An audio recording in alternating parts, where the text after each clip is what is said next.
Poirier is the main event this Saturday, UFC 257. So you were hoping to fight 3 or 4 times last year, Conor. Obviously, things changed across the whole world. When you were, facing this pandemic, if you were to take your average day and take your training, your family, and your business out of a percentage out of 100, what did you dedicate to each of those things? 120 to each one. 120 to each one. You know what I mean? I got lost in my practice. I got lost or maybe found in my family, and then my business, I put an insane amount of work into my business. I had nothing else to do. There was a lot of uncertainty around the world, and, I made the most of it. What do you think was the biggest thing you gained from the experience of having everything kind of shut down and not being able to, live the way you're accustomed to? I suppose there's no temptations around. You can't really do anything. There's nowhere to go. It's just you gotta go. You gotta go inside yourself. You gotta spend time with your own thoughts and become comfortable in your own self, and that's it. It was a learning experience, and I'm very thankful for the year. It was a good year, and I feel the better for it. 6+ years ago, yourself, Dustin Poirier, totally different circumstances from now. Both of you guys were on the ascent. You guys were on the rise.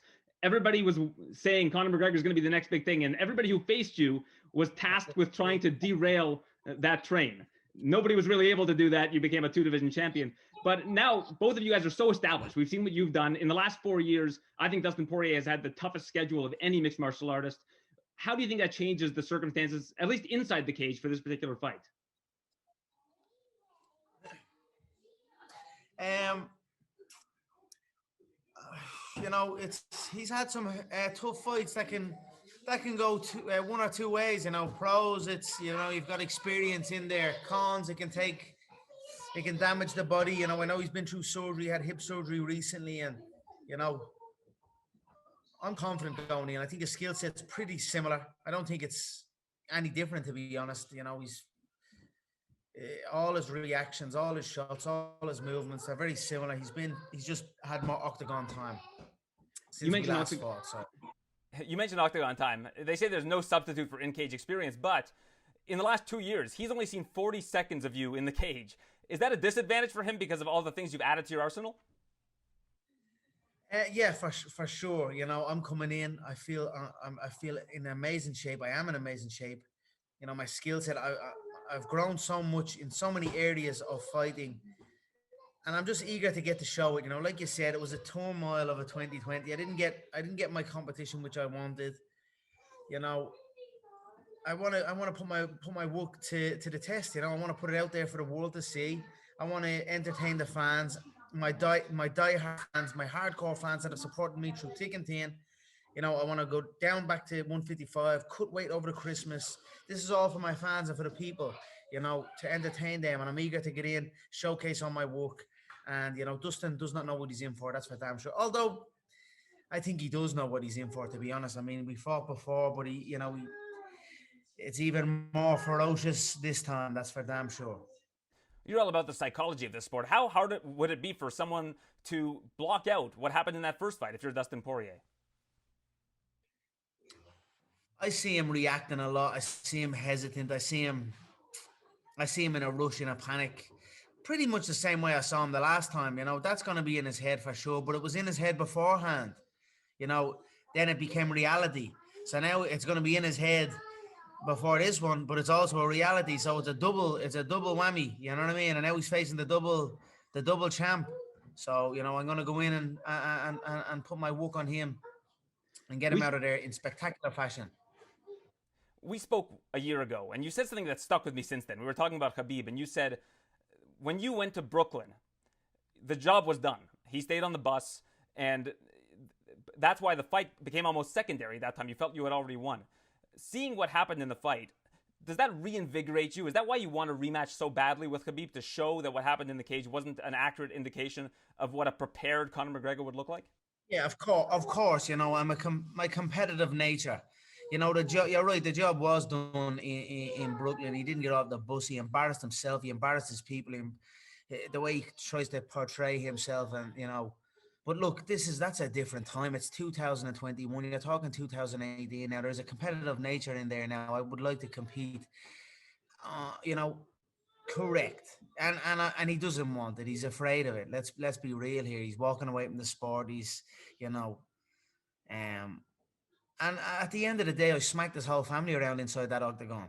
Do you know what I mean? I finished the fight. He got out of there. He got out of there, jumped out, looked great, and then cowered away when he landed on the ground outside the cage. So, you know, his own father, God rest his soul, said we need to get revenge against Conor for the brawl. That's his own father's words. And you know, I'm here for it. Bring it on. So it is what it is. Like I said, it was many years ago. It went the way it went. I'm going to continue. I can't get, you know, getting caught up in this is kind of holding me back. This is how it kind of originally started because they wanted me as an alternate for a fight with the Tony and Khabib fight. And I'm like, look, guys, I'm not an alternate. You know, give me my own events. I'm around, but, you know, I need my own events. You want me to wait for months on end in the hopes of a fight, of maybe getting a fight, you know. And I was like, I was not into that whatsoever. And this is to deal with all of this crack. So I just want to compete. I went about this the way I went about it to get myself in the octagon again. I'm very happy with how it's at the panning out. I'm very happy with the opponent.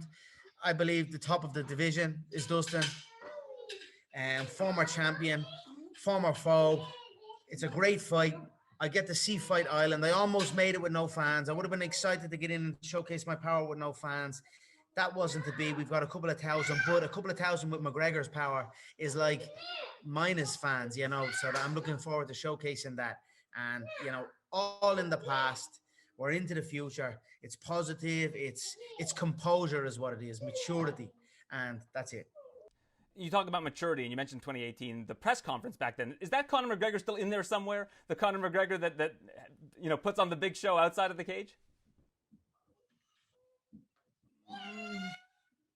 You know, I'm certainly a different man for sure. You know, I'm a father now, father of soon to be three.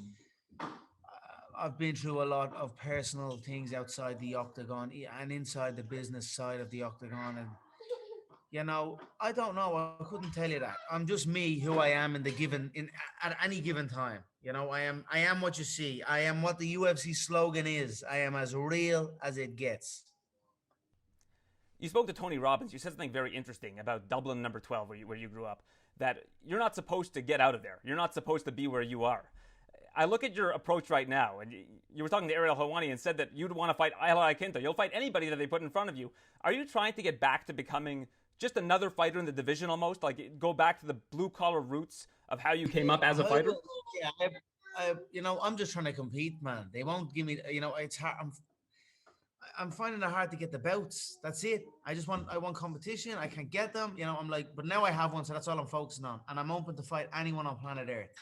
Anyone on planet Earth. And, you know, if there's a bit of history, if there's a bit of spark in the fight, I want it. You know, and that's where I'm going. So you know, like I said, we've got a good